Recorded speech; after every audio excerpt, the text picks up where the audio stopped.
Thank you all so much for having me. So good to see so many of you. And thank you so much for your leadership on this really very important issue.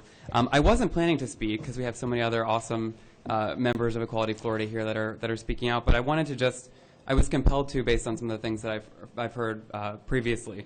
And first I wanted to just say I think I feel super lucky to be able to be here on behalf of hundreds of people who are afraid to be here, who don't yet have these protections and felt that if they saw, their employer saw them on the news at this meeting, that they'd be fired from their job. And so I just commend all of the Osceola County residents that are here who have really shown some bravery in coming out and showing their support, because right now they don't have those protections. So thank you all to those folks. I also wanted to say that the religious exemptions in the legislation, the ones that you're talking about, really do provide protections for churches in the community. As was stated, there are 32 other HROs all across Florida that have similar religious exemptions. In those places, some of them have been in place for 10 years.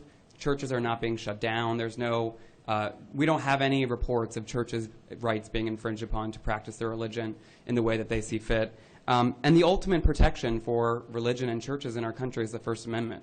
And that trumps any local laws or state law. The First Amendment protects all of these churches' right to organize and to express their religion in the way that they see fit, and that's the ultimate protection. But the protection that we don't have is protection for those folks who can't be here tonight because they're afraid, because they're lesbian, gay, bisexual, or transgender, folks who are being fired at disproportionate rates all across our country. And I think, you know, the concerns that folks have raised about being able to exercise their freedom of religion are incredibly valid. I'm a big supporter of making sure that churches' rights are not trampled on, and that's what this legislation does, and that's what the First Amendment provides for them. But when folks ask you to table legislation like this, it's because usually they just disagree with it from a very philosophical perspective, and they're trying to slow it down. They're trying to monkey wrench it and ensure that it doesn't pass. And I would just encourage you to think about that. I mean, this is not something new. It's something we've been doing in Florida for years. It's something that we've been having a national discussion about for quite some time. And folks who want to see it tabled probably don't want to see it pass anyway, no matter what changes you make to it.